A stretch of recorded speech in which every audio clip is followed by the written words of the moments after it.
The largest transfer of wealth is happening right now in this country and is going to continue to happen for the next 5 to 7 years or so. All these people that are in their 70s that have owned these businesses for the last 30 or 40 years, they're ready to be done. And a lot of times their family don't want it. I don't know whoever's listening to this, I don't know what you have that you maybe have overspent on because it's luxury for you, but a vehicle goes from point A to point B. That's all you need it for. Doesn't have to be fancy, doesn't have to be expensive.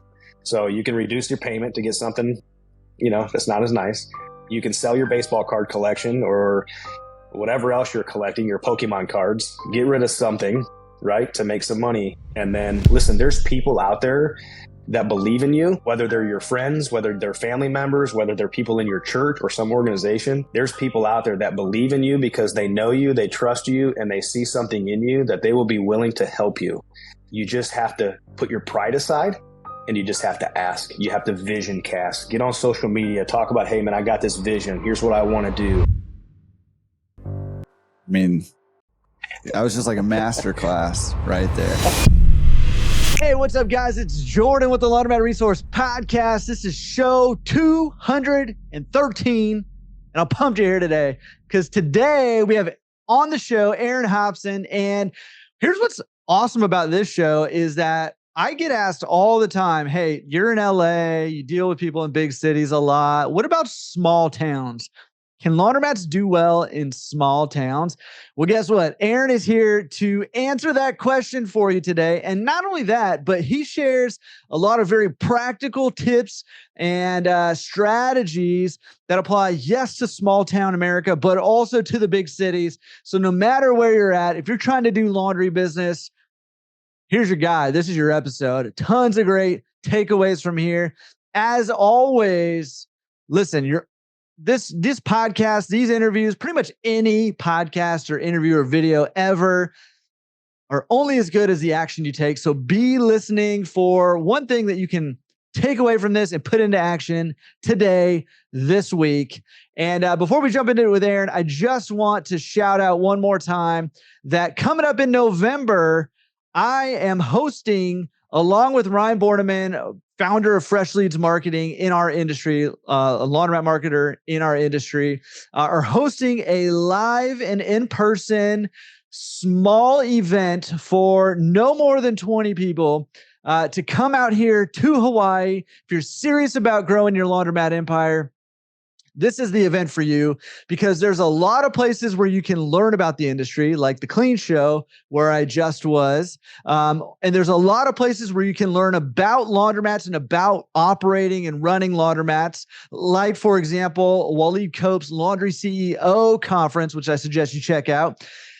But there's not very many where we can dive deep into your laundromat and how we can help you specifically help your specific laundromat. That's what I do all day, every day. That's what I do. And you may have heard me say, I'm almost at 1,500 consulting calls that I've done now. So this is what I do.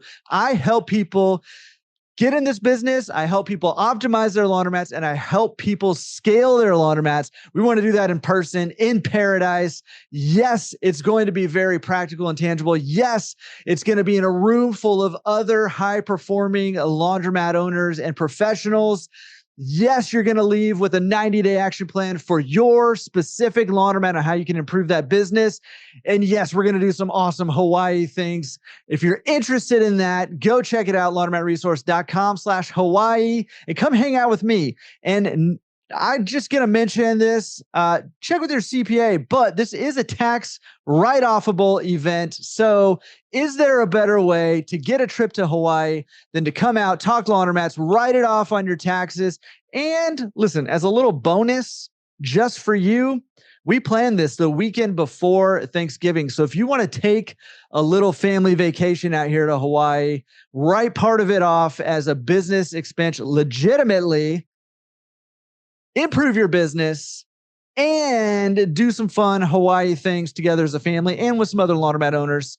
Check it out, laundromatresource.com/Hawaii. And without further ado, let's jump into this episode because it's just as exciting as the Laundromat Accelerator Hawaii event will be as well with Aaron Hopson. Here we go. Aaron, how's it going, man? Man, it's doing really well, man. Just living the dream, like I always say. So doing good. How about yourself? Well, I have a feeling that little phrase is coming back around here for a second for us. I am doing excellent because we just talked for, I don't know, maybe 5 minutes or something. And after that 5 minutes, I am so psyched up about life that we just had to hit record and get rolling with this thing. So let's roll into this thing. Who are you? Tell us a little bit about you. Wow, man. My name is Aaron Hopson. I'm from Northwest Ohio, little small town called Defiance. It's up right in the middle of Toledo and then Fort Wayne, Indiana. I mean, smack dab right in the middle. Man, I'm an entrepreneur. And I'm a pastor and former full-time firefighter, paramedic for this amazing community that I live in. Man, we did that for about 15 years. But man, I'm just an entrepreneur, man. I'm a husband. I'm a father. And I'm just a spiritual father to others. But man, I'm just a guy who just likes to live life to the absolute fullest, man, and just take advantage of every opportunity that I can. Well, listen, man, we got a lot in common here. I was pastor for 15 years, not a firefighter. So although I was at dinner with a couple buddies yesterday, and my buddy's getting out of the Army here pretty quick, and he's trying to figure out what to do next. And he's like, Honolulu Fire Department is going to be hiring here in the next couple of years. And I was like, you know what? Maybe I'll try out to be a firefighter with you. So who knows? Yeah. Maybe we'll have that connection too. Good. But good, man. It's a good, solid career, man. I really enjoyed it. Got a lot of good life experiences from that. Met a lot of awesome people. It's opened a lot of doors for me, but it's also changed my perspective on life.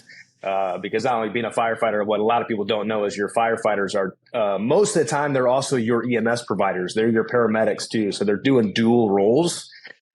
So we got to do a lot of cool stuff, but, again, just changed my perspective on life. I just realized how short and how precious life really is.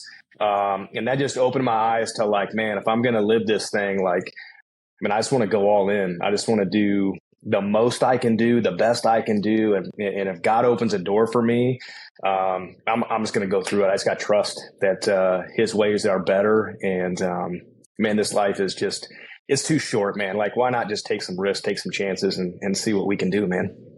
I love it. And that, I think that mentality is going to become very clear as we start to hear more about what you got going on.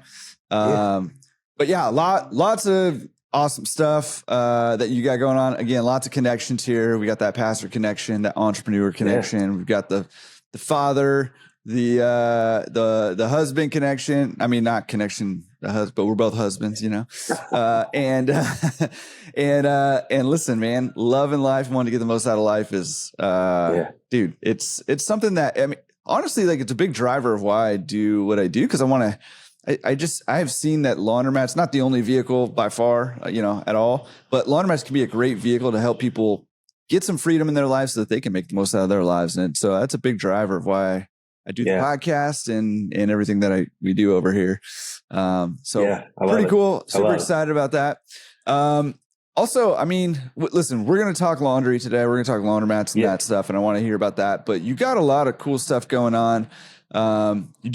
You told me right before we hit record, you just retired as pastor, just like recently, right?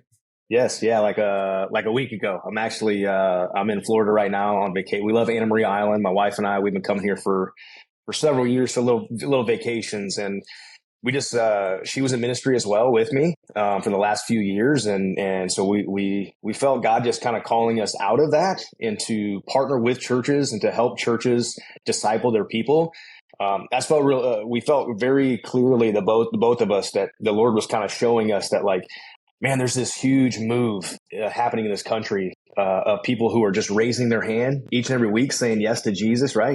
Getting salvation, and by the thousands. And you look at these things that are happening, like Ohio State University and Bowling Green State University, and all over the country, where these, students, on these college campuses are getting saved and baptized by the hundreds. And so the missing piece that we felt was like, man, pastors are so busy and churches are growing at this huge rate right now. And all these people are getting saved, but it's the discipleship. It's the next step. And how do I live this life? Right. Like, I just said yes to Jesus, and now what do I do? And so we just really felt the Lord calling us to like help, partner with churches and just go along on that journey with their people and help them live the life that the Bible tells them to live, or, walk that out for them and just get practical. And so through coaching, helping churches go on missions trips, international missions trips, because we know that when people do that, man, their faith gets activated. They go and they think they're going to be a blessing to somebody else. But what happens is their lives become blessed, and they come back and they're like, man, I got to do more. Like, what can I do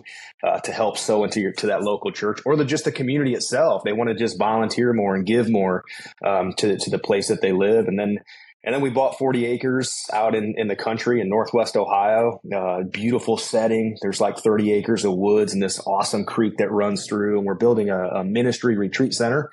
And as we partner with churches and help them in this discipleship, this piece that, man, we want pastors to come from all over the country and just come hang out with us for like a week. And then we'll talk to you about like Sabbath and healthy rhythms and stuff like that. But the whole point is for you to unwind, to just get some rest, to just meet God out in nature and just kind of just reset yourself before you go back to your church. Because, man, we know that as pastors, it's hard. It's hard being a pastor, and most of us don't make it to retirement.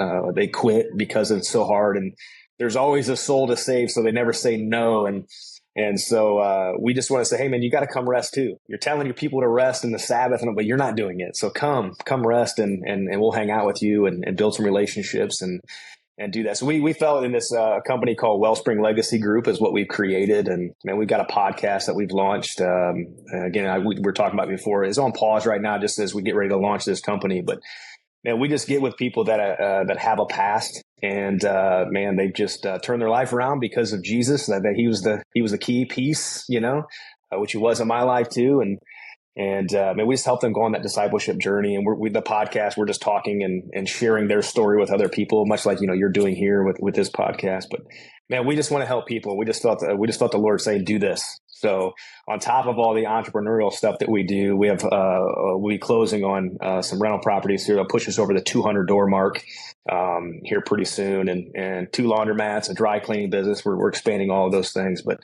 man, there's a ministry piece here that we are just really excited about, and really hoping that, God just opens doors and that we can just spend the rest of our lives, helping people. And so that's just what we want to do.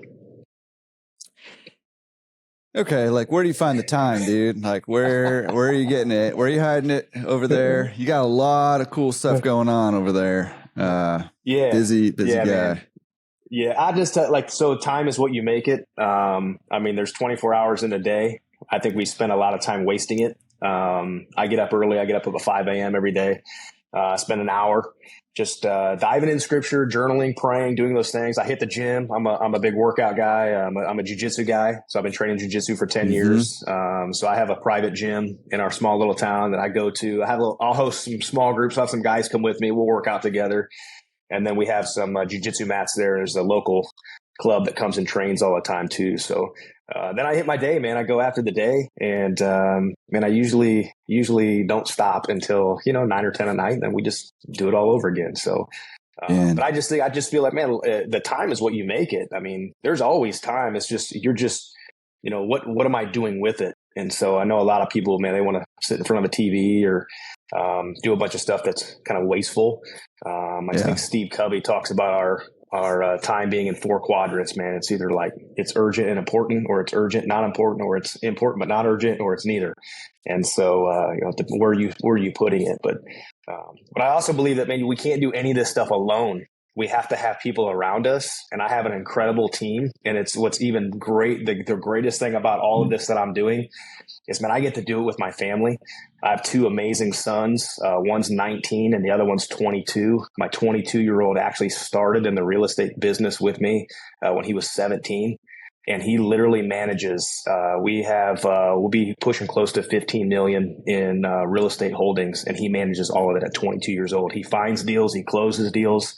I mean, he is incredible for a 22-year-old. And my 19-year-old actually manages the laundry side of the businesses for us. So he's the dry cleaner guy, the multiple laundromats. So he manages all of that. So again, I can't do this alone. I have an incredible wife who's a support system to me, who all kind of fills in the gaps and keeps me moving in the right direction with everything we have going on. She's the one that really keeps me on track and keeps me focused and also keeps me grounded. So, yeah, time's what you make it, man. Time is what you make it. We all have a lot of it. We have more of it than we think. I think we just waste too much.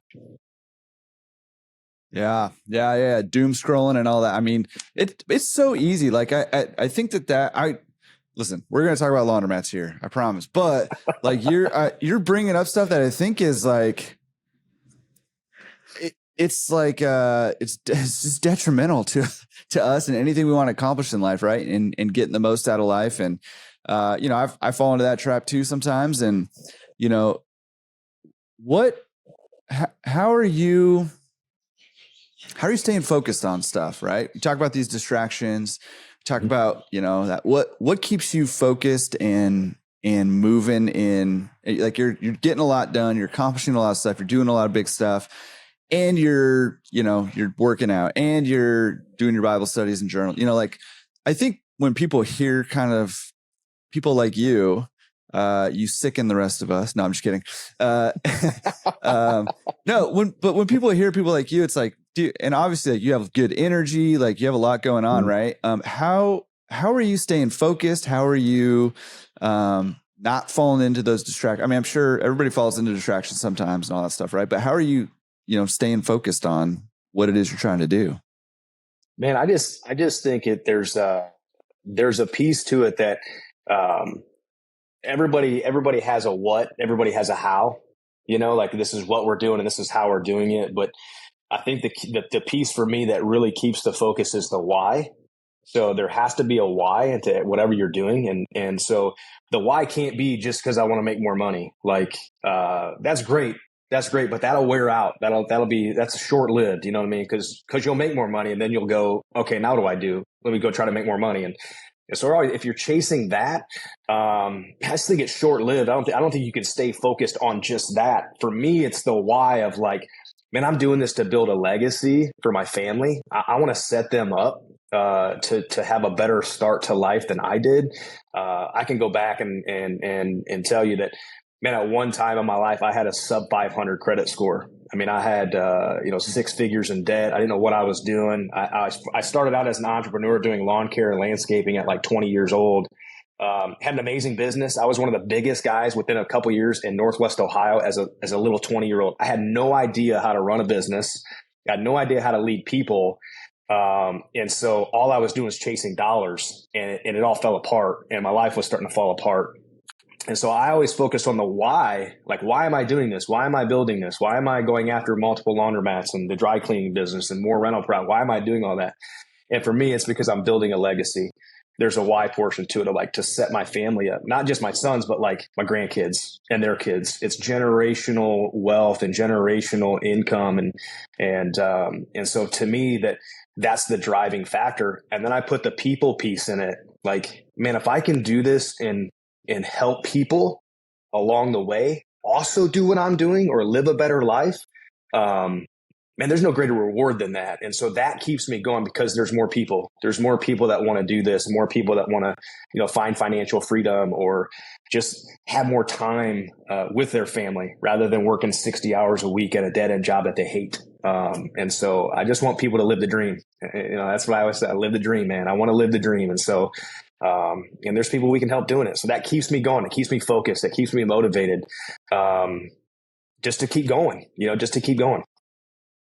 Yeah. We're kind of talking too. I mean, like that's a big part of why I do what we do over here too, is, just trying to help give people that time, give people that space.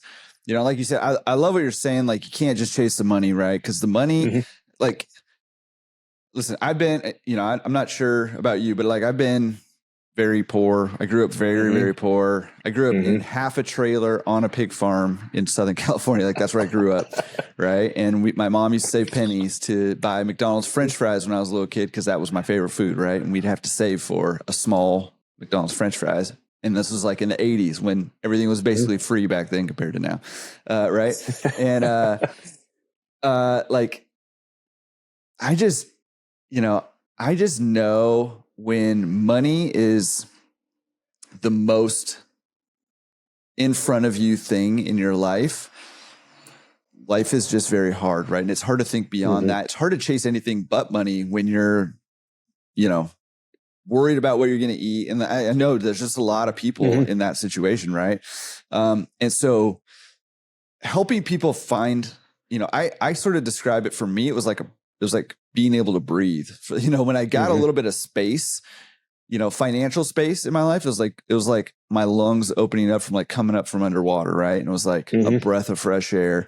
And once you have like a little bit of space, if you utilize that space wisely, if you utilize that breath wisely, you can open up that space. And eventually you get to a point where money is not the thing that's right in front of you anymore. It's not the most urgent, talk about your quadrant, right? It's not the most, urgent and important thing happening right there. It's important, but not urgent. Right.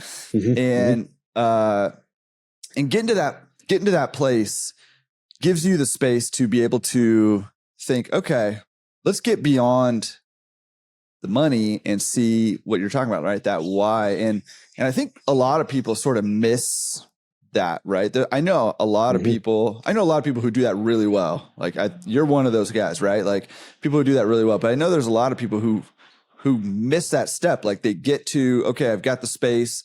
It's important still, obviously, like it's important to have some money to be able to live and be able to do good things for other people and all that stuff. But they get to that point, but then they've missed the point of like, okay, you're beyond that point. Not to say that you can't go make more money and all that stuff. Like, yes, keep buying the rentals and all that stuff because that's going to fund more things, right? But you got to get beyond that money at some point and say, okay, why am I doing all this? What is driving me? What is important to me? And, the classic, like Start With Why, right? The book, classic book, right? Once you have a why that's big enough for you, the distractions aren't as tempting anymore, right? And I found this in my life. Like when I lose track of my why, or if my why is no longer front center and big enough in my life, it's so easy to get distracted. And I think that's where a lot of people sit, right? Is like they don't have something big enough in front of them to focus on something, to say, actually, it's super easy for me to not go on TikTok today because I'm trying to start a podcast where I am sharing people's stories about how their lives have been transformed from lows to the low over here to, wow, I found Jesus and now I'm, here's what my life looks like now, right? Like that's a why that makes it pretty easy to say no to jumping on TikTok and losing a few hours every day, right? Yeah, for sure. Just keeping that in front of you, like you said, and going after that and making that the main thing or the main reason why you do things, and the why, like you said, it's got to be big enough. If it's too small, it's not going to keep you focused. You know what I mean? I say like motivation will get you going, but discipline is what keeps you going. And so like you can be motivated by a small why, but a big why, it's going to take some discipline to continue to just do that, even when you don't want to. You know what I mean? Even there's mornings I wake up and go, I don't really want to do anything today, but man, I can't sit still because I have to go do this thing because I'm chasing this why. I'm chasing this big picture. And if I stay still today, I'm actually falling behind. And so it's a mindset for me. Like it's just I just have to, I get to. And so it's just continuing to keep that why, the big why, in front of me. Yeah. Okay. I love that. And I just, I know it's like, we haven't even talked about laundromats at all yet, and we're not going to yet either. Cause I have some more questions, but dude, I've shared this before, but like, I think that this is the kind of stuff that people miss out on. Like the practical nowadays, because of the internet and, all the people talking about business and laundromats and all that's like, getting the practical, tangible information about like, how do I buy a business and how do I run a business? Like getting that information is like easier than it's ever been before. Right. Sure. And so we have the best chance of success when it comes to the information that we have. But this is the kind of stuff that separates the winners from the losers here. Like you've got to be the right kind of person to be able to do something bigger, right? And you've got to work on yourself. You got to invest in yourself, financially, but also time, like getting up early and journaling and reading and working out. Like all these things matter. And it's these little, like, I just keep wanting to drop like cliche book titles, but like the Atomic Habit stuff, right? It's the Atomic Habit stuff that builds up to form you to become the kind of person who can own a laundromat. And then you own laundromat and you're like, maybe I can own more than one or whatever. And you're like, okay, maybe I can get some rentals. Okay, maybe I can, dude, what if I've built all this now? What if I take it and do something good with it and buy 40 acres? And, this is how it works, right? This is how it happens. And I feel like it's really easy to bypass that because that stuff is effort and work and you got to set aside time. You got to prioritize it. And we just don't do it. No, you're right. I think something like you just said too, like a cliche book title and things like that. This tells me that you're a reader. You mentioned a couple books, and listen, what I think is it's easy to go online and figure out, well, how do I go buy a laundromat, or how do I start a rental property business? How do I, buy a car wash? How do I get all that information is right at our fingertips. It's with the internet and with all these other people out there, these influencers that are, there's content everywhere to do this, and it's practical, and a lot of it's free or it's really, really cheap. But that's the practical step behind it. It's not the mindset part behind it. And so for me, it's like getting your nose in some books, like a Steve Covey, seven Habits of Highly Effective People, Dave Ramsey, EntreLeader, there's Jocko Willink, Extreme Ownership. There's these books that you can read that are going to start reframing your thought processes and your mindsets that will tell you then, like, hey, when it gets hard because I own a laundromat, because it will, there's going to be difficult things. Or when I own rental properties, I'm going to deal with some stuff that like is not very fun. But because I've engrossed myself in these books and I've let them kind of change a little bit how I think or how I approach things, it's given me a different mindset. I get to overcome those things way easier. It's digging into other things like these other books, these other resources, rather than the how-to. It's digging into like, hey man, how do I make my mind different? How do I overcome things mentally when I face challenges? And so I always said that, and other people, this is a cliche thing too. They go, leaders are learners. Man, if you're a leader or if you're a business person, if you're not reading, if you're not studying, if you're not researching the right things or just anything that's going to help you with your mind, man, I don't think you're going to make it. This day, I think you're going to fold. I think things are going to get tough and you're just going to walk away because you don't have the mental fortitude to just push through. And that's what comes from those other types of materials that we should be looking into and reading and researching. Like you said, just the books, man, just read, research, man. It's everywhere. Yeah. Well, yeah, let me tell you something I just started doing actually and I'm doing it super selfishly to be right up front here is so probably the last 7 or 8 years, I've read between 50 and 60 books a year, which actually is probably too much now that I'm at a point now where I'm like, I need to here's what I think a good game plan is. If you're like, maybe I should start reading more because, Aaron just hit it on the head, right? Read a lot of books. And then once you kind of get a base, here's where I'm at, right? Like I've got this base of a lot of books. Now I'm like, I actually want to read fewer books and not move on to the next book until I'm like putting it into action, right? Like it's really easy, but I think getting a lot of it is really good up front and then slowing down and doing it. But here's what I started doing super selfishly. I read all these business personal development books. I'm going back through them all and contextualizing them for laundromat owners, right? So I'm like taking principles out of these books and just saying, how can we apply this in our industry, in our business?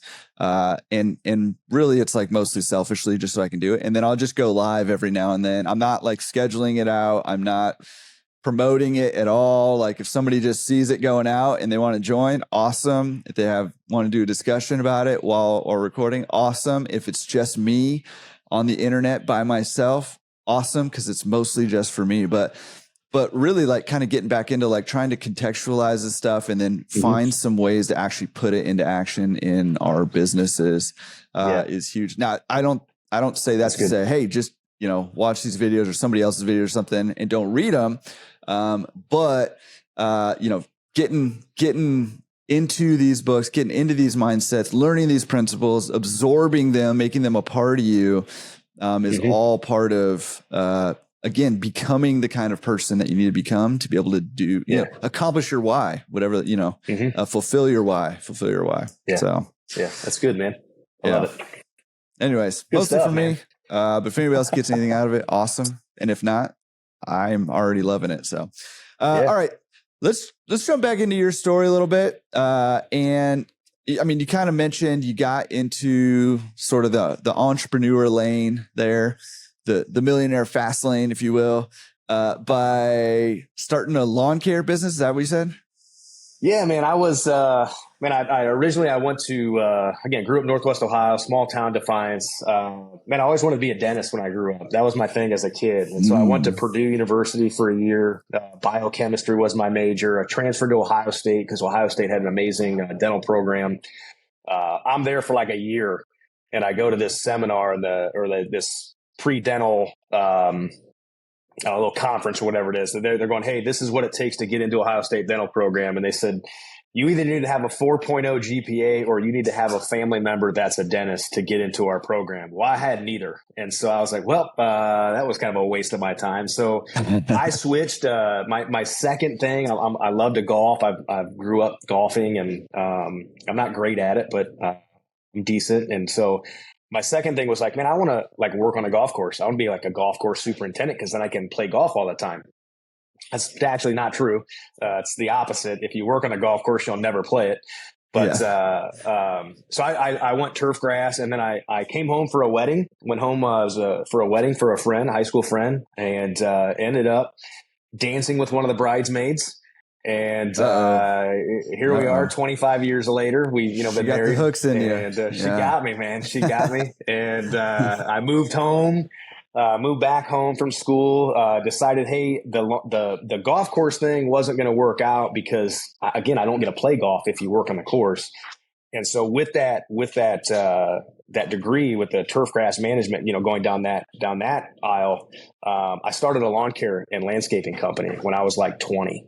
And I walked into a bank and said, hey, I'm 20 years old. I have zero credit. I've never purchased anything. I don't even have a credit card, but I need like $30,000 to buy a truck and a trailer and a riding mower and all these things. And I remember the guy who said yes to this, he's amazing. He's an amazing individual right now. He actually is the largest B-dubs owner in the country. And he lives in Defiance, Ohio, and he was actually a bank loan officer. He took a chance on a young man at 20 years old, and that got a hook into me about being an entrepreneur. So I ran that company for about 8 to 10 years. Good lawn care company. We were one of the largest in Northwest Ohio. Here I am 22, 23 years old with this massive lawn care. I mean, we were mowing 80 some yards a week. I had 4 crews running, but I had no idea how to lead people. I had no idea how to run a business. I didn't even have the thing in an LLC. I mean, I didn't even know anything about that. And so, didn't really have anybody at the time really business minded, like really pouring into me other than my father-in-law who owned a car dealership. He would kind of teach me some things here and there.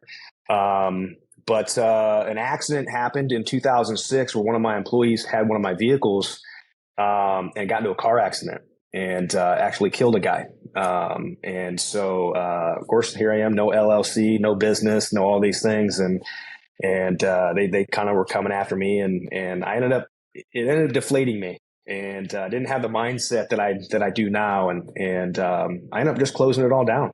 And what happened when I was on the scene of that accident, I saw some guys that I went to school with that were firefighters, and they were there working the scene. And one of them was a husband of one of my wife's best friends. I didn't even know he worked for the fire department. So afterwards, this thing is there, it's all over with. I went down and had some conversations with him, and that was the first time in my life really that I felt the Lord kind of like speaking to me and telling me, man, hey, I got more for you. Like there's more for you than just running this lawn care business. Not that there's anything wrong with that, but I have more for you. And so 2007, I went to a City Hall of Fame induction ceremony for my grandmother who passed away in 1990. They actually, the city inducted her into the City Hall of Fame for some political work. And it just hit me. And God he just said public service. And so I went and talked to my buddies at the fire department and said, hey man, I think this is what I'm supposed to do. And so I took a test, 144 guys, I hired 4 positions, and I was one of them. I got lucky, God just opened a door, and there's no other way I can explain it. There's no reason I should have been hired over other guys. And so walked in the door, man, and became a firefighter for 15 years, was promoted to officer, a lieutenant after 5. Again, I knew nothing about commanding fire scenes. I knew nothing about leading people, but that was the part to me where I said, I got to start doing some research. I got to start reading. I got to start learning how to be a leader, because I don't have the experience that these other guys have. So I need to go get the knowledge and let the experience catch up. And so, and I did that. And then, my plan went back to school to, got a degree in public administration because I was going to be the next fire chief. And, they were kind of doing some things there that were kind of like mentoring me and kind of pouring into me and kind of raising me up to be like that in that succession plan. Me and a couple other guys, we would obviously have to compete for that. But we've been attending this church for a while, for like 10 years. And the pastor one day, we become friends, and he kind of just gave me a nudge and said, hey, man, what do you think about coming into ministry? And I said, are you kidding me? I'm a fireman. Like, I don't know anything about that, And God just opened a door, man. We prayed about it, and I thought it was the right move because it's leadership, it's leading people, but it's pouring in them. I'll never forget what he told me. He said, Aaron, he goes, you could stay at the fire department, man. You could be the next fire chief, and that's going to be an amazing life for you. Like, you're going to be a blessing to those men, and then to the community. There's 27 guys that would serve you, that would work for you in this little fire department. He goes, or you can come into ministry and you have an opportunity to change and impact, 270 lives or 2,700 or 27,000. And you get to do it for the Lord. And so that was the thing that kind of sold me, like, okay, man, I can make a bigger impact. I can have a bigger circle of influence. And so, we left the fire service, went into ministry, but all along the way, man, I was always entrepreneurial at heart. And so, back when I was in the fire service, working the 24 on, 48 off schedule, I always thought about getting into rental properties, man, finding some of that passive income. Like, how do I make some passive income? How can I set myself up later down the road to really do well? And, back in 2017, I bought a triplex. One of the guys at the fire department was retiring, and he owned it. And, I've been talking about wanting to get into rentals, and he wanted to free up some cash. And so he sold me this triplex for $65,000 in 2017, which is what he paid for it 20 years before. Jeez. I said, okay, man, let's do it. I got into it, man. It was 2 units, it was upstairs, downstairs duplex. And there was a 3-car detached garage that was unfinished. And so I took out an extra $15,000 to finish that out. I finished it all out. And so I had a triplex was my first unit I think I was all in at like 80 grand. And it was cash flowing me, like, once I got the rents kind of where I wanted them within a few months and the right tenants, I was cash flowing like $900 a month. Which was awesome. Like, that's hey, man, smoking deal right cool. there. Yeah. It was awesome. It was awesome. It just got me going, you know what I mean? I got the bug. And so next thing you know, man, we just start rolling with it. And, again, God just started opening some doors. I can't even tell you, like, there was opportunities that came. I don't even know. Like, they just literally showed up. Someone called me out of the blue and said, hey, I'm selling these. Do you want them? I'm going, okay, let's take a look. And then there was like financing things. I go to the bank and be like, hey, I want to buy these, but I don't have any money. Like, what do I do? And the bank said, well, we can, let me work on the numbers. And then we used a little equity here to do this here. And the next thing you know, man, we're closing on another deal. And so, we went from 0 in 2017. We'll be at 215 doors here, in a couple of months when we close on another. We've got a big opportunity, that we're closing on. But it put us at 215 doors, all in a town of 20,000 people. So Defiance is 20,000 people. So, we'll have 215 doors in that little community. And so that's where the entrepreneurial, this is like, I can talk all day, but that's where we started. That's where things kind of went. And then along the way, man, I was like, passive income, man, laundromats, like, that's another one. There's another piece there. And so I have all these rental properties. I have all these tenants. And, a high majority, 50, 60, 70% of these places, we don't supply washers and dryers. It's just not either they're not equipped for it. or it's just something that we don't provide, which most landlords don't. And so I knew that my tenants, they were going to laundromats. They had to do their laundry. And so I thought, hey, this is another opportunity that, man, we can actually, it's like double dipping. You know what I mean? We get rent, but we also get money from the laundromat, and they're our tenants, but we can also do something where we partner them. We can help them. You know, we can preload, preload a card, or we can give them money off, or we can, do something creatively that, hey, you're renting from us, you're using laundry from us. How do we put those together and offset some things and just, make it easier for them? So that's where we're at, man. And then more doors keep opening. Man, the best strategy ever for a laundromat is just buy all the rental units and then incentivize your tenants to come on, let's go. That's genius. Just buy the town and then make everybody go and incentivize them to go to your laundromat. That's great. Yeah, come on. Let's go, man. Dude, so. I love it. Okay, dude. Okay. Like, first of all, you just make it sound so easy. Like, hey, I'm just, bumbling through and like all this stuff's falling in my lap. I know that's not the case. Maybe not. Yeah. But, pretty cool. Like I always love hearing these kind of stories. And that's why I kind of asked, like, especially in our industry, it's kind of like unless you grow up in a family of it, like nearly nobody's growing up saying, I want to own a laundromat. Right. So it's always interesting to hear how people weave their way, into wherever they're at in life, whether that's owning laundromats or whatever. Cause life is never, I shouldn't say never, but it's rarely just a straight line for people. Right. And so it's cool to hear that path of like, hey, heading from going to be a dentist to a lawn care business to a firefighter to, and kind of all the way down. Listen, I don't want to gloss over, like, it's no small feat to go from 0 to 215 doors in 8 years. That's a big deal. You got any advice for somebody who's maybe who's like, I would love to do that. I don't even know how to get started. I don't know how to 215 doors sounds like, whoa, holy cow. Right. Yeah. But you got any advice for somebody who wants to kind of get started in rentals? Yeah, man. I think, see, here's something too. And we didn't really talk about this beforehand, but here's something that's kind of been on my heart too, because again, I want to help people do just like you're doing. You want to help people own and run and advertise and, in the laundromat business. And you're doing an amazing job doing that. And your laundromatresource.com, that is a resource. If you're in the laundry business and you're not checking that out, man, you're doing yourself a disservice. I mean, again, it's just researching and using the tools that are at your disposal. And so for me, what's been on my heart is when I go on Facebook, because I'm on Facebook, I check it out. I'm not just, there's some aimless scrolling that happens every once in a while.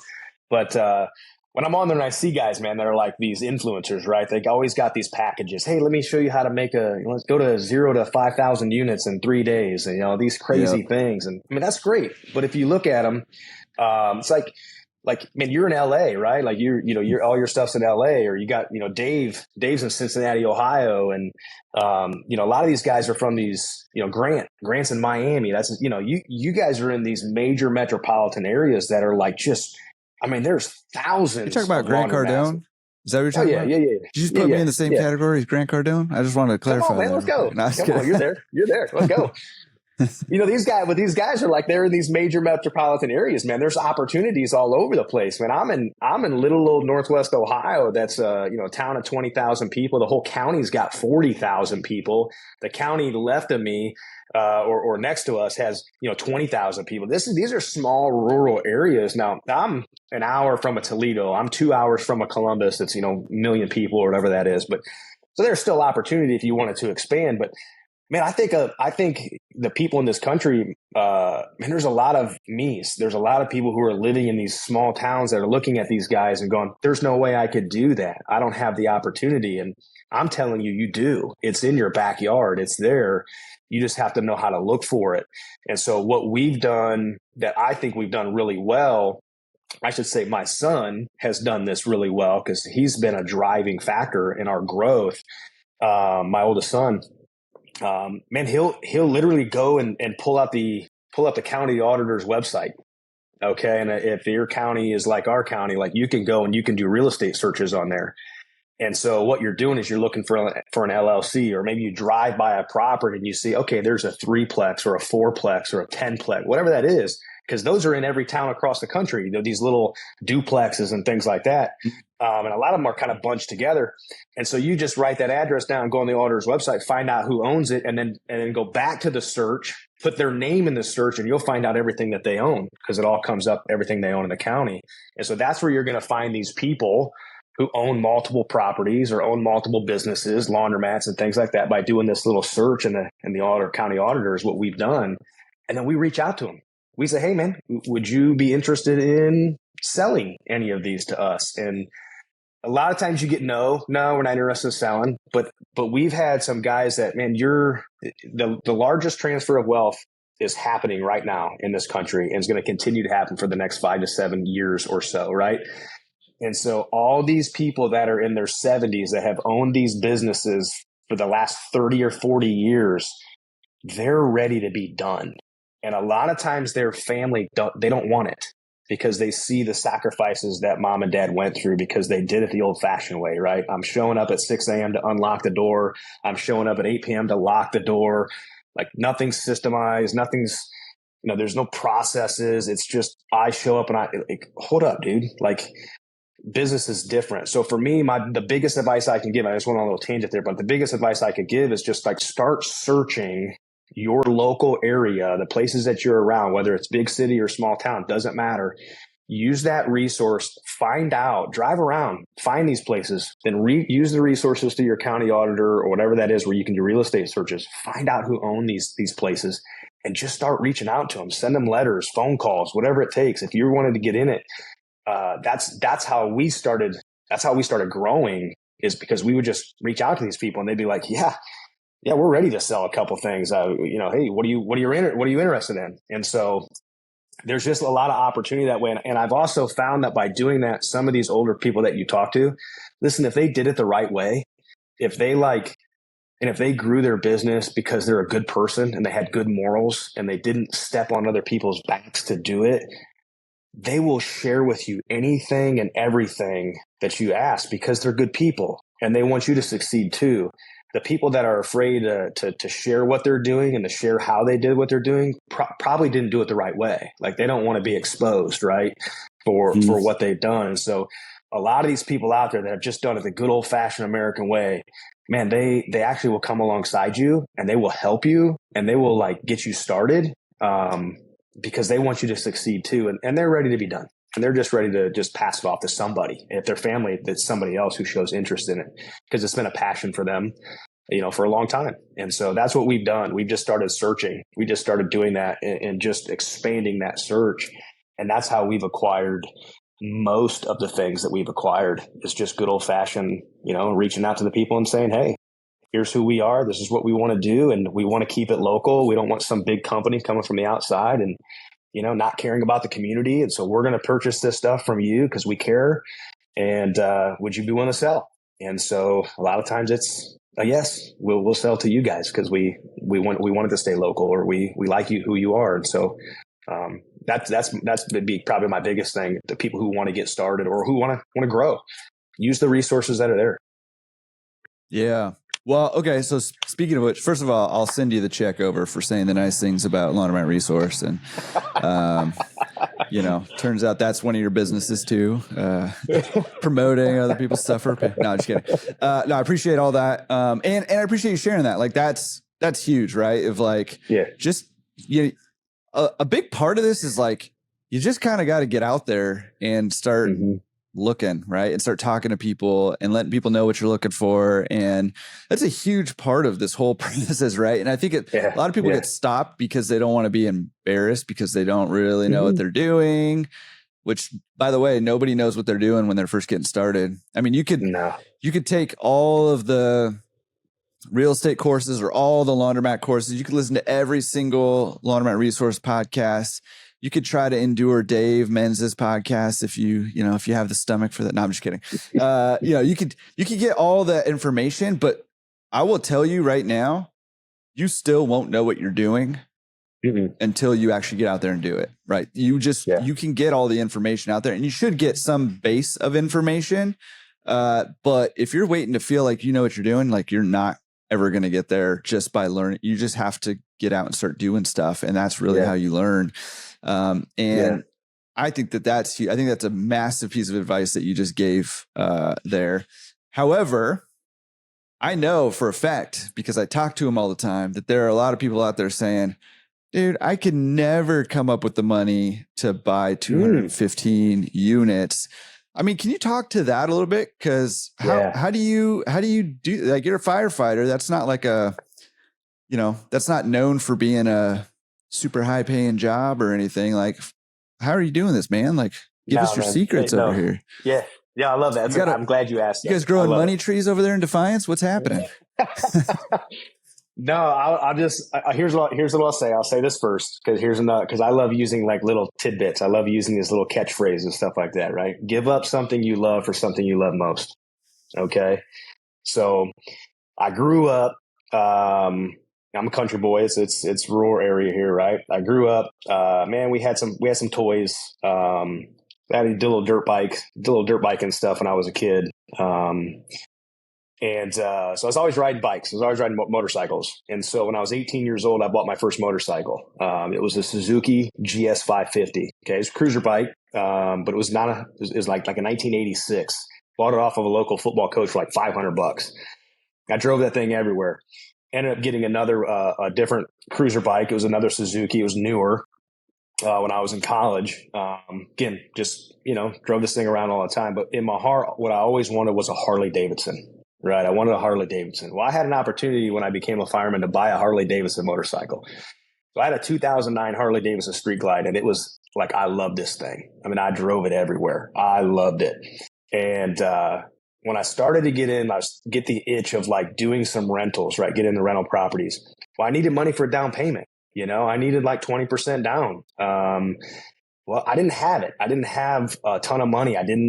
We struggled financially. And even though I was at the fire department, I'm working overtime, I'm doing all these things, trying to make extra money. I never, ever had a lot of money like set aside or in a savings account.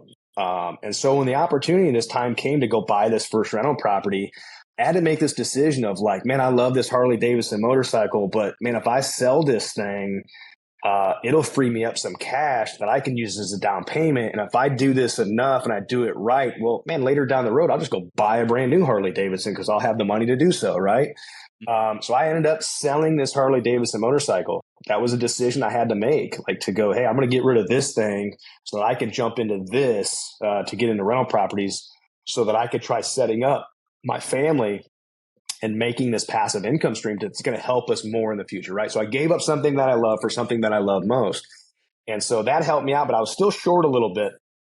And so back before I became a fireman, I'll go a little bit backwards in our story. Part that I missed or didn't talk about was that I was broke. My wife and we were broke. When I had my lawn care company, it was a big lawn care company, but I didn't know how to manage money. I didn't know how to run a business. So even though the bigger we got, the more employees we got, the smaller amount of money I was making. Which is not how it's supposed to go. No, but it's common though. It's common. Yeah. So what happened was we started going in debt and we just got into a hole. And, man, I'm talking like, do I pay the water or do I pay the electric? My credit score it just tanked. I think at one point, the last time I had checked it at a certain level, it was like 493. I was hopeless, broken and broke. And, my dad, my old man, who my parents were divorced. He lived in South Carolina. I saw him for 6 weeks out of every summer since I was 5 years old until I graduated. Not a super close relationship, not a great relationship, but he was still my dad. And I remember one time I called my dad because I needed money because we were broke and I needed bills to pay. Now this is 20 some years ago. And I called him and said, Dad, I need $1,000. I'm behind on bills. I'm married. I got a baby, and I'm struggling. It's wintertime, and up here in Ohio, like you plow snow in the winter to make money, but if it doesn't snow, you don't make money. So I'm sitting at home and I called Dad. I said, hey, man, I need $1,000. Will you help me? And my dad said, I'm going to send you this $1,000, but don't you ever call and ask me for money again while you're sitting on the couch. Like, you get out and work. you're a grown man. You got a family to provide for. You can't just sit around and nothing. You're never flipping burgers is not above you. Like, you're never too proud to do that. Like, you do whatever it takes to put food on your table. And I remember, so my dad told me that. And so before I became a fireman, we were struggling. What I did is I made the decision to go work. And so I worked like 3 jobs before I became a fireman. I had the lawn care company. I was a welder during third shift. I was working at a bowling alley, cooking and flipping burgers and setting pins up and all that kind of stuff. I did whatever it took to like pay the bills. And so my dad also told me, once I did that for about 3 years and I was working like 20 hours a day, 7 days a week, he told me something at one point. He said, son, you can't keep doing that. You can't keep working like that, because there's only so many hours in a day, and you need to rest, you need to sleep, because the sacrifice you're making is good, but it's for a season. But you got to find a way, instead of working for your money, to find a way for your money to work for you. And so I read that book, Rich Dad, Poor Dad by Robert Kiyosaki. And that kind of like was what was the catalyst and flip, I've got to do something different. So I put that away, became a fireman. So here I am getting ready to get into this rental property business after, all these things. Sell my motorcycle. I'm still a little bit short, and I pick up the phone and I call my dad. And here I am getting ready to ask him for some money for the second time in my life. After the first time when I asked him, he was pretty upset with me.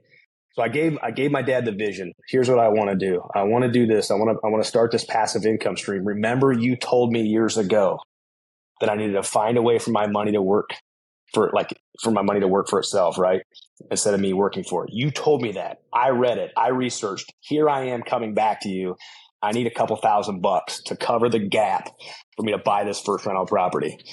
And so my dad said, okay, here's what I'm going to do. I'm going to invest in you. You're going to pay me. You're going to pay me. I'm not giving this to you for free. You're going to pay me. And so I pay my dad an interest payment.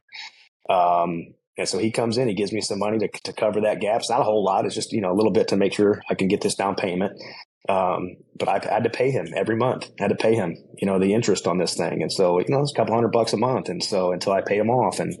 And so I ended up using his money plus the motorcycle money, this thing that I sold. And so I don't know what you have. I don't know whoever's listening to this. I don't know what you have that you maybe have overspent on because it's luxury for you. But a vehicle goes from point A to point B. That's all you need it for. Doesn't have to be fancy. Doesn't have to be expensive. So you can reduce your payment to get something, that's not as nice. You can sell your baseball card collection or whatever else you're collecting, your Pokemon cards, get rid of something, right, to make some money. And then listen, there's people out there that believe in you, whether they're your friends, whether they're family members, whether they're people in your church or some organization. There's people out there that believe in you because they know you, they trust you, and they see something in you that they will be willing to help you.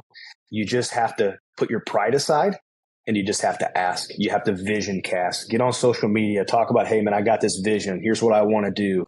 I'm offering this for this, or, somebody will help you to get you started. There's plenty of people out there that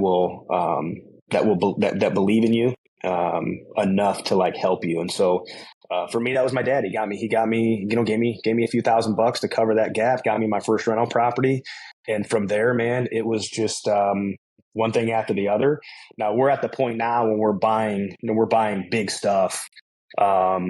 I don't have hundreds of thousands of dollars just sitting around ready just to purchase something else. And so at this point, we have investors that we reach out to. We have investors that come alongside of us that help us cover our down payments.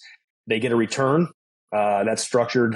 It's creative. So it's structured however they feel good, and we put a contract together, and so it's all legal and binding and, all that kind of stuff. But we use other people's money to continue growing and expanding as much as we can. And occasionally I'll sell something small to get something big. We do that too, but it's using leverage and using other people's money, getting rid of something that you don't need, for something that you actually want to make your life better. It's making some sacrifices. And so, that's how we got started, man. I know it's a long story, but I got rid of something that I love for something that I love more.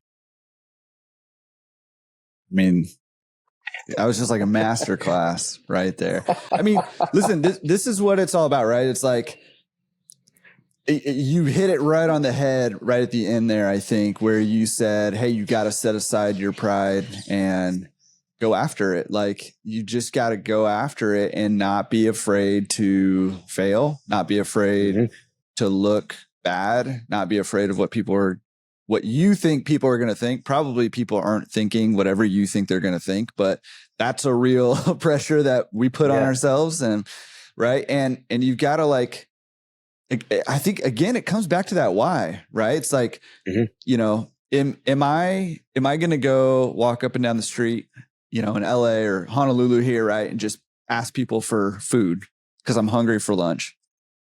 Probably no, right? Like I probably am not going to do that. But if my kids hadn't eaten in 3 days, I didn't have any way to feed them. Do you think I'm going to go? Absolutely. That why is big enough for me to be like, dude, listen, I don't know how I got here in my life. I never pictured this for myself, but here I am, and I'm going to beg for food for my kids if I can't figure out another way to feed them. Right. And that why, that driving why that we talked about earlier there can overcome a lot of obstacles if it's a big enough why. And so it's worth, I just kind of want to reiterate here, like it's worth taking a Saturday or a Saturday and a Sunday and drive in the middle of nowhere with a notepad and paper, leave your phone at home or turn it off or put on airplane mode or whatever, and remove the distraction and really dig deep into what it is you want out of life and why you want it. Because if you can get clarity on that, you'll find the money, right? If you find the right deal, you'll find the money. If you know, whatever the obstacle is, like you'll figure a way past the obstacle, around the obstacle, over the obstacle, under the obstacle, whatever, right? You will find a way. You better believe I would find a way to feed my kids if they hadn't eaten and I had no job, no money, like I will find a way. Like it doesn't matter, right? So, and like in this same scenario, right? Like people will want to help me feed my kids. You know what I mean? And that's exactly what you're saying. Like people will want to help you. And the one thing that you can do, I think, again, this is kind of bringing back to something we already been discussing, right? Is like start, if you haven't started yet, start becoming the kind of person that people want to help. People don't want to help people who are sitting around not doing anything. People are wanting to help. There's a classic story of, I think it was a comedian actually who was talking, I can't remember who it was now, credit to whoever it was. But they were telling a story about how, you know, they stalled their car in the middle of the road. People were whizzing by. Nobody like stopped to kind of help or anything. But then they got out and started pushing the car, and then people started coming out to help get the car out of the road, right? It wasn't until they actually got out and started pushing the car themselves that people kind of came out and helped. And it's a similar thing, right? So become the kind of person. The way you do that is you read some books, you educate yourself, you try some stuff, you figure out what your why is and what direction you want to go, and you start, even if you don't know really what to do, start trying something, right? You can't steer a parked car kind of thing, right? Get moving and then steer along the way, right? And I just think that what you just outlined is a masterclass. And then the last thing I want to say about it too, and then I'll give it back to you, is it's interesting what happens once you have one asset, right? If you can get one, things start to open up for you, because for one, you have something. And so people think, okay, this person has something. This is a direction they're going. And so I don't know, like, I'm not like a big law of attraction kind of person, but for some reason, like once you own some real estate, people think of you when, you know, they're looking to sell their real estate, and you get these weird calls out of the blue. Or once you own a laundromat, opportunities open up to you, and people are like, hey, I'm selling a laundromat, or I heard about this person who's selling a laundromat, or what, right? Like financing options open up to you. You have an asset that you can leverage to buy more assets, and, you know, stuff happens. So get one, find a way to get one, and then see where it takes you. Okay. I'm going to stop there. Cause I feel like I don't want to ruin what you said, because what you said was just, it was gold. Like that's, thank you, man. That's it, man. That's it. Okay, dude, I don't know how long we're in. We're like almost an hour in or something. And we haven't even talked about laundromats at all. Okay. Can you tell us how you found that first one? Yeah, man. So obviously it's hometown, man. We got rental properties. It was all my heart. Like passive income streams, more passive income streams. And so I'm looking at what those could be. Car washes, there's a list, right? The list exists. And so I'm out there and I go, storage. It's going to help fund the real estate things and kind of play back and forth. And so, man, it was, I ended up buying a building downtown off of a guy. Okay. He had a restaurant on the first floor, his apartments on the second floor. Actually, the guy that I bought it from when I was 15 years old, it was my first job delivering pizzas for this guy. So I've known him for a long time. Well, here, you just said, I'm in the real estate business. He wants to sell. He's in his 70s. He goes, hey, would you want to buy this building for me? I've known you since you were 15 years old, 30 some years now. I think it'd be a good cash flow for you. I'm like, okay, cool, man. So we set it up and we got creative. And so I'm a big creative finance guy, seller finance guy. If you can make those deals work, they're amazing. Again, it's whatever you want to do, however you want to do it. It's just two parties agreeing to what those terms look like. Have a lawyer draw up a contract. Boom, there you go. So I ended up getting this restaurant, this building. It's got a restaurant, apartments, and we did a seller financing deal. And so he owned another restaurant across town. Well, in front of this restaurant used to be an old laundromat, and it had closed down years ago. And it was an eyesore to him because it's right in front of his restaurant, and it was just dilapidated. So he bought the building, put a new roof on it, put new siding on it, and he was going to turn it into a laundromat, but he just didn't. And so he said, hey, man, what do you think? I've got this building. It used to be a laundromat. And when he told me that, it was just light bulb. And I was like, man, I've been looking for a laundromat. This would be great. And so we went and looked at it. Small buildings. All the machinery was ripped out of the thing. It's basically just a skeleton, except there's 8 dryers in there from the original owner. They're these, the hips, the double stack, many things are super old. They're still there, by the way, and they still work and people still use them. It's the only piece. Everything else has been replaced. Now, what he did is, so I went to go get a loan. I was going to buy the real estate. I'm a big, I'm not buying in a shopping mall where I'm paying a lease. I don't know. People can do that. That's up to you. I'm a real estate guy. So if I don't own the real estate, I'm not interested. And so I said, hey, I'll buy the real estate. We got this building. If the laundromat doesn't work out, I still got a building. I could do something with the building.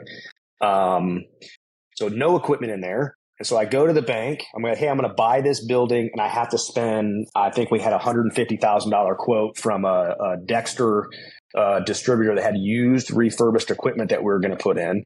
I go to the bank. Bank won't fund the equipment. So they'll fund the building, but they won't fund the equipment. And I'm going, why? What are we doing here? They go, well, he goes, like a car.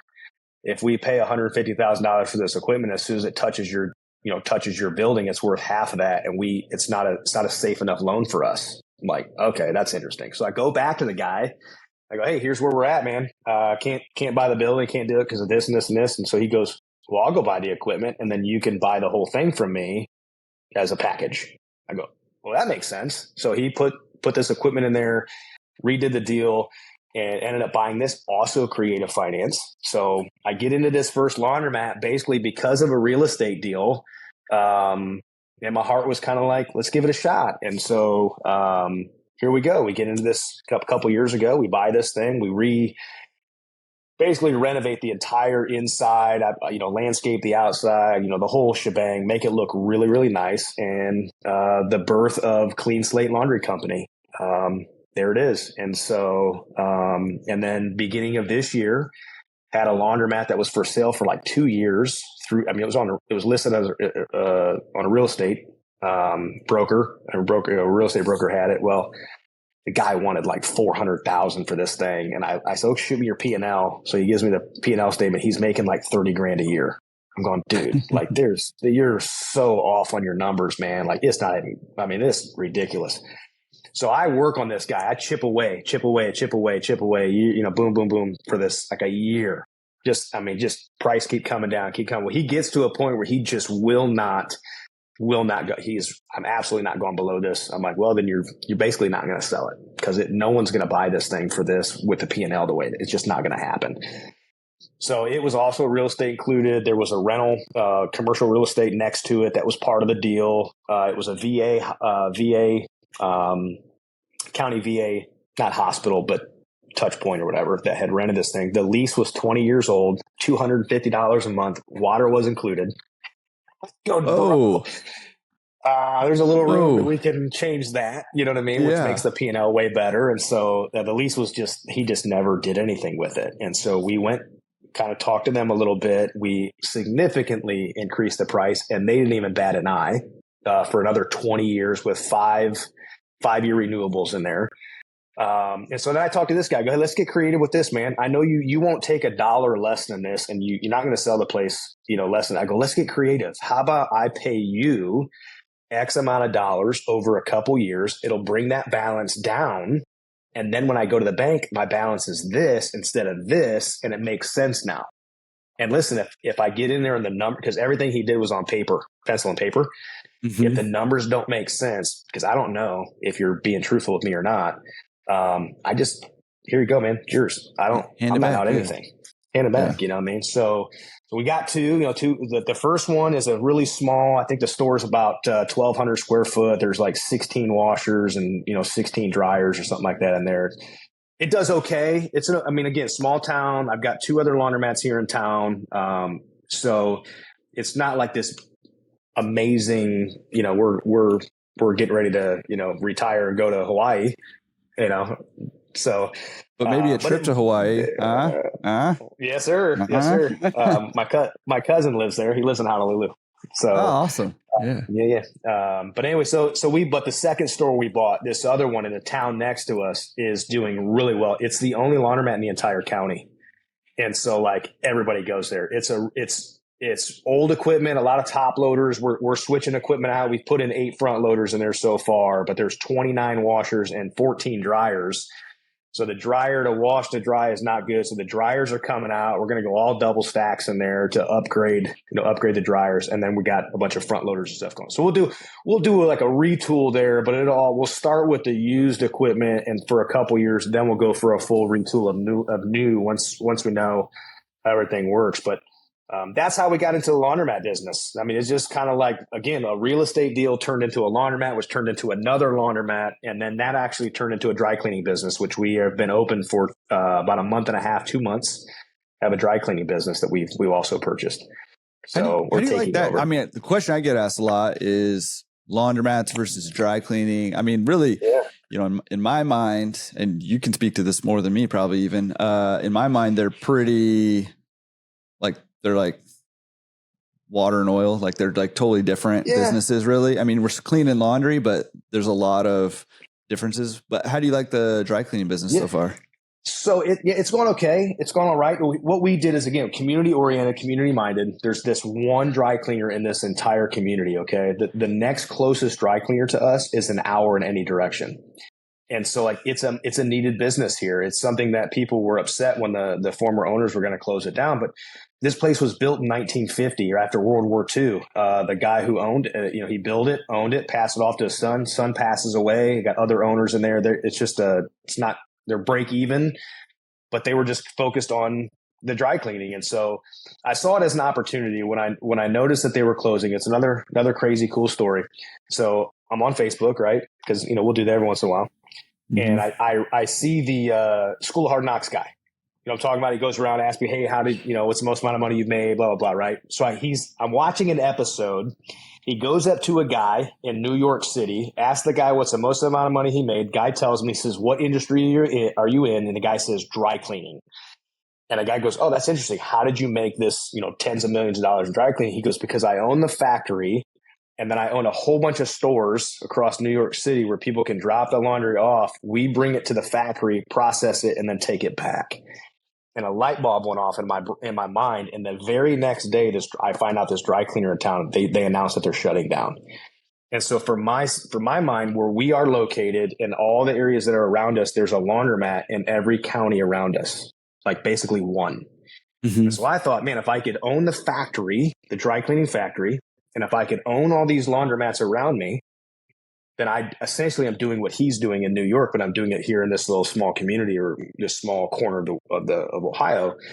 And so we'll make every laundromat store a drop off and pickup location for dry cleaning that we'll grab, bring back to our store, process it, and take it back.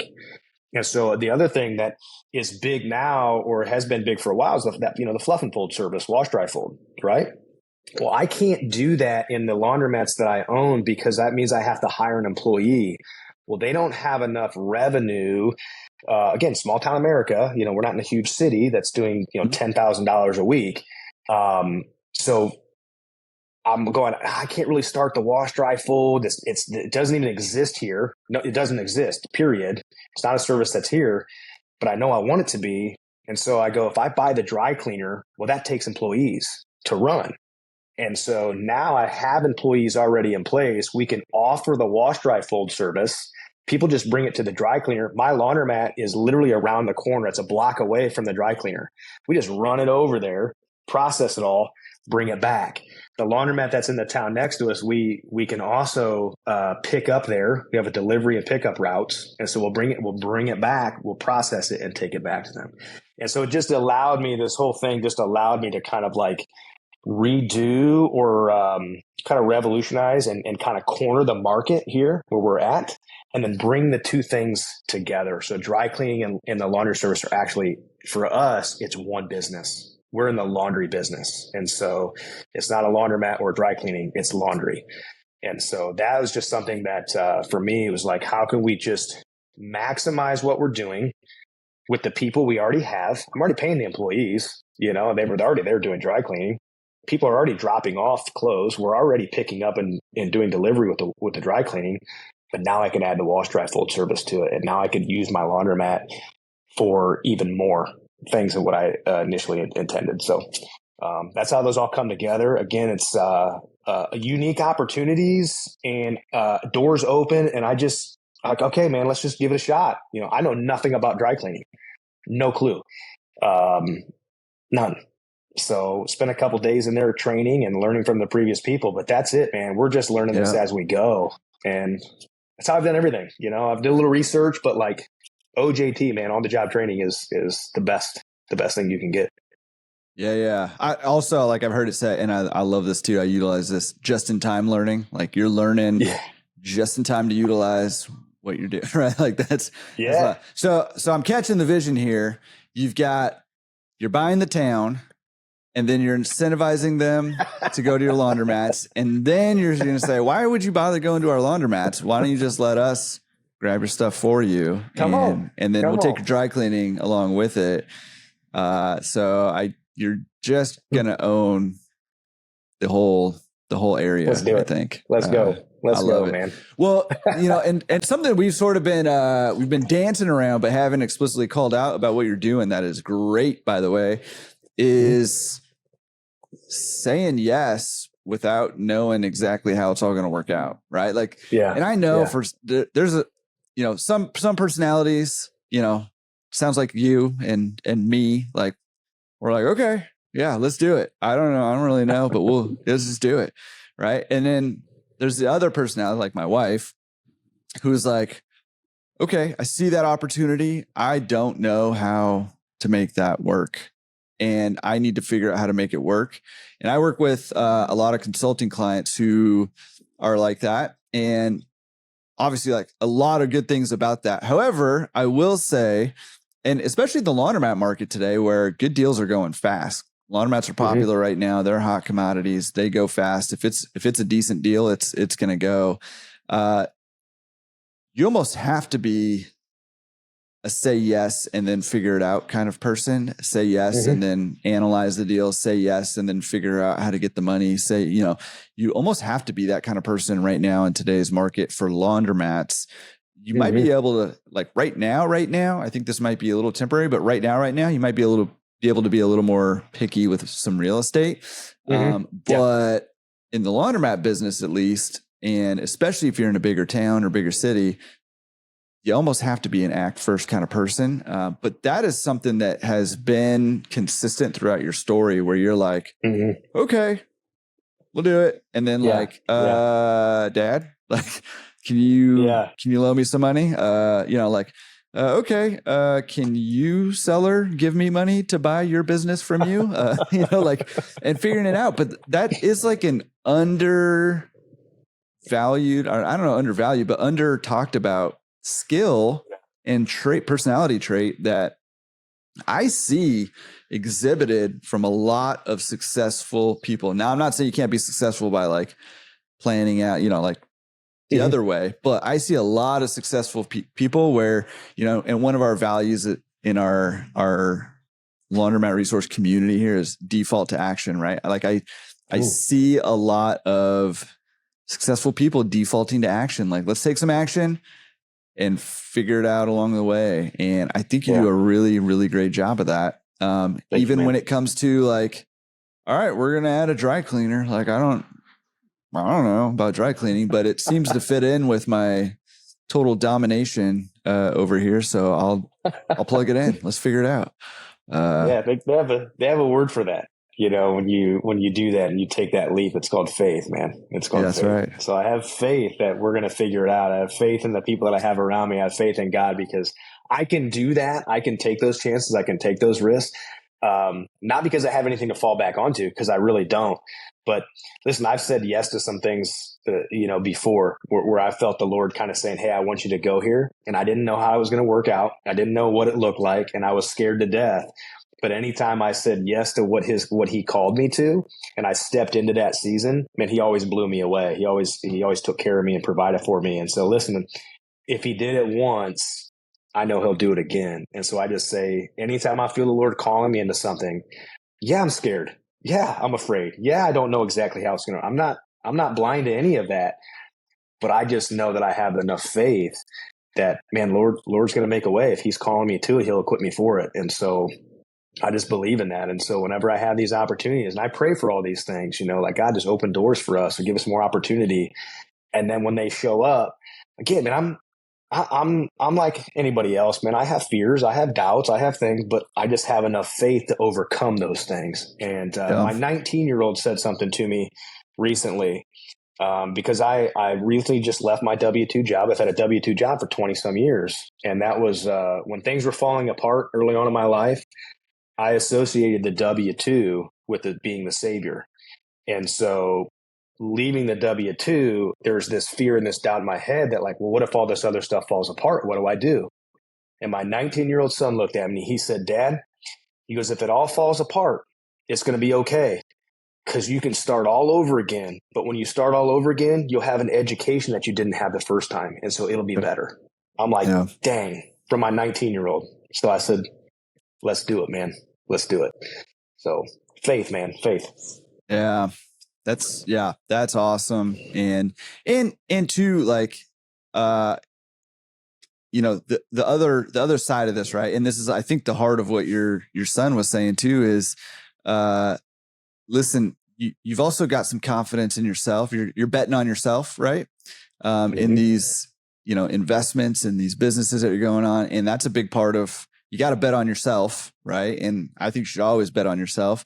And a lot of times there's, fear and a lack of confidence in that, but confidence is built by taking action, not by, you get a little bit of confidence by learning, but real confidence in yourself comes by taking action and failing and overcoming those failures and moving on, picking yourself up. Right. And, you've got faith that you're going to be provided for, by God. And, but you've also got some confidence in yourself, but that was harder. You didn't have confidence in yourself when you first started, right? Like that is hard-earned confidence from taking that action. So again, if you're out there and you're like, I'm scared to take some action. I'm scared to buy my first business. I'm scared to buy my first property. Great. Like, welcome to the club. Like, I'll send you a membership card. Right. Like this is, you gotta do it anyways. Right. Like, feel the fear, be afraid, take some time to learn, get some people in your corner. I mean, you said over and over, I can't do it yourself. Right. You need people around you. So get some people in your corner and then, be afraid, but do it anyways. Do it afraid, man. Do it afraid. Yeah. I'll say, like when I said earlier, when I was in the fire service, my perspective on life changed. I realized how short it was. I shared this from a platform as a pastor, as a preacher preaching. And I share this story with people, and I'll just share this with you because there's someone out there listening that, again, like you just said, they're afraid. Like what happens if I fail? What if I don't do this? So as a paramedic and a firefighter for 15 years, I had the opportunity to go on what I called the last ride. with lots and lots of people. It would be the last time that they went from where they were to a hospital. And I knew in my experience that they probably weren't going home, that they were either going to go to a nursing home or hospice or something like that. And so sometimes I would take that opportunity to just ask them, what did you do for a living, and where did you live, and who's your family, and just speak to them and have some comfort, and just get to know who they are a little bit, have a good conversation. But I would always take the opportunity to ask them, hey, do you have any regrets in your life? And all of these people at the end of their life would tell me, yeah, I had some regrets. But here's what they would tell me. They never once, I can't remember one story in hundreds and hundreds of these rides over a 15-year career. I can't remember one story where somebody said, man, I regret doing this one thing. I regret this thing that I did. I shouldn't have done that. Every single person says, I had this opportunity, I didn't take it, and I regret not taking that opportunity, not taking that chance, because I've questioned the last 50 years of my life, what if I would have said yes to that thing? And so I'll never go, hey, at 80 years old, man, I should have done that thing. Or what if I'd have taken that chance? Or what if I'd have taken that risk? Like, I'm not going to be that person. I would rather take a chance and fail than not take a chance at all. Like, so what if you fail? Who cares? People are going to laugh at you. There's people that want you to fail. Doesn't matter. Like, I won't get to the end of my life and regret all the things that I didn't do. I'm just not going to do it. I'm going to try as much as I can, live this life as full as I possibly can, and have no regrets. And if I fail, who cares, man? We can start over. I mean, I think Gary Vee said that to a 19-year-old kid at one of his seminars, was asking, hey, I'm 19. I want to do this thing. I'm scared to fail. And Gary Vee said, who cares? In 20 years from now, you'll be 39 and you can start all over again. And 20 years after that, you'll be 59 and you can start all over again then too. So take the chance, do the thing. Don't let fear hold you. Do it scared and just live, man. Live the dream. Yeah. I saw a clip just yesterday of Gary Vee saying that exact thing to a 38-year-old. So he's like, you're 38. You're a baby. Like, what are you afraid of? Like, go out there and do the thing. Yeah. Do it, man. Do it. Yeah. That's incredible advice. And it's so true. And not only that, but here's the reality. Like, here's the reality about failure. Okay. From my experience, Laundromat Resource doesn't exist if I wasn't the world's worst laundromat owner. You know what I mean? Like, boom. I lost 6 figures in my first business, my first laundromat, right? Before I figured it out. And felt like a huge failure. And there's, a 95% success rate in this industry, supposedly, right? I'm like, how am I in the 5% that can't figure out this stupid, easy business? Like, this does not make any sense to me. A lot of times this is hard to believe and hard to move forward on, especially when you're in the moment. But I firmly believe a lot of times our greatest successes come out of our biggest failures, like our biggest struggles and our biggest failures. I mean, you shared your landscaping story and you didn't go into a lot of detail about how you were feeling at the end of that, but I bet it was not a pretty place that you were in, and not knowing where to go and what to do.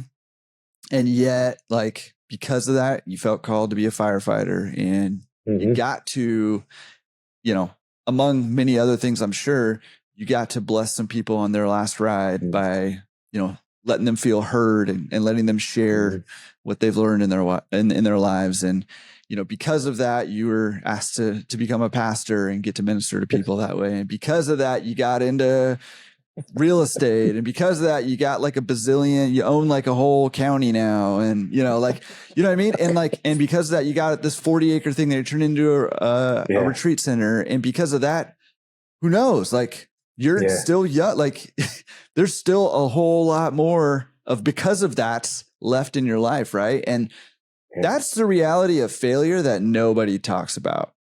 That's the reality of failure that gets overlooked, is that failure is actually a good thing because it leads to better things, because you become different when you fail. And it's good. It's man. Beautiful, man. Like, yes, sir. I appreciate you sharing all of that stuff. This is probably like it's probably like the least laundromat related podcast ever, but one of my favorite ones ever. This is good, man. This is great, man. Well, hey, listen, can you tell us, your podcast? It'll be when this, we're in July right now. We're in late July. We're filming this, but it'll come out. It'll be closer to September here. Can you tell us what's the name of your podcast that you're going to be relaunching? Yeah. So it's called Living the Dream Podcast by Wellspring Legacy Group. It's on Spotify and Apple. We've had 5 or 6 episodes that we've got out there right now. And then we're going to relaunch that when we relaunch our Wellspring Legacy Group, which is the business, the ministry that my wife and I are doing, in October. And so we'll get that podcast fired back up, in September, October to partner along with what we're doing. Well, I mean, we'll definitely have a link to that. If you're on YouTube, that'll be down below. If you're on the, listen on the podcast, we'll have that in the show notes page there. So you can go check that out. I know that most of you guys listening to this are just as pumped up as I am right now about life and business and the direction you want to head. Dude, if people want to connect with you, on the laundry side, the real estate side, the ministry side, firefighting side, the landscaping side, the great beard side, whatever the case may be. What's the best way they can get in contact with you? Man, we've got our Facebook pages. I mean, there's Clean Slate Laundry Company. We're on Facebook and Instagram. Wellspring Legacy Group. That's that ministry business. We're also Facebook and Instagram for those. You can email me if you want to get in direct contact with me to know more about what we're doing. I mean, it could be the laundromat, it could be the real estate business, or it could be our coaching ministry related thing. It's Aaron, Aaron, at wellspringlegacygroup.com. That's my email. Reach out to me, and I'll get back to you as soon as I possibly can. And man, we're excited. We're excited for what God is doing in our life and what He's doing in Northwest Ohio. And man, we pray that He just continues opening doors and continues to give us opportunities, man, and increase our circle of influence so we can impact more lives. Well, listen, dude. Hopefully, I'm praying that coming on this podcast, doing the things that you're doing is just going to raise kind of more awareness, and you're casting some vision here that I think other people are going to resonate with and hopefully want to be a part of.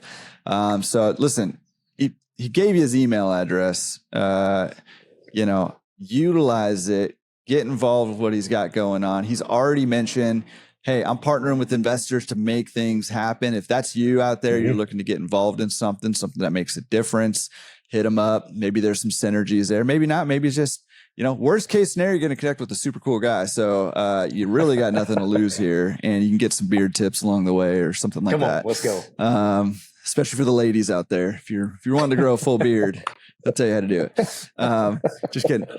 Listen, man, I really appreciate you coming on. This was, I was not anticipating getting blown away like this today, but this was incredible. And, I really, really appreciate you taking the time and reaching out and saying, hey, I'm willing to come on and share my story. And I appreciate your honesty and transparency, just sharing that story, the good, the bad, the ugly. Appreciate you, man. Yeah. Hey, thank you so much, man. It's been an honor and a privilege and a pleasure. And man, I'm excited just to connect with you and continue on this journey, man. I appreciate you so much. Thank you. Yeah, likewise. We'll have to have you back on and hear about how you're spreading from Defiant all the way out. And as soon as you hit California, I'm just gonna join. You can't beat them, join them, kind of thing, So let's go. Taking over the country. I love it, man. Well, hey, I appreciate you, and thank you again. Thank you. Thank you for coming on. Thank you.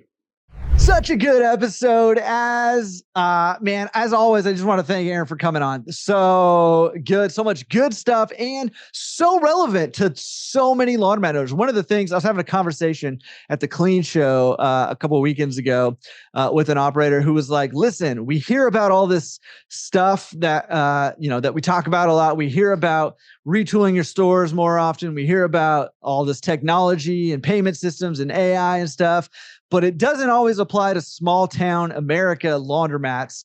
And listen, I heard that, and here we are. Aaron and I were delivering for you. We want to talk about how can you be successful in the small town? in this business. So there you go. Now, listen, again, I mentioned this right in the intro. You're only going to get as much out of this episode as you put into it. So pick at least one thing, put it into action today, if at all possible, but if not, this week at the latest. And as we do that week after week, I think you're going to be surprised at where your business ends up. All right.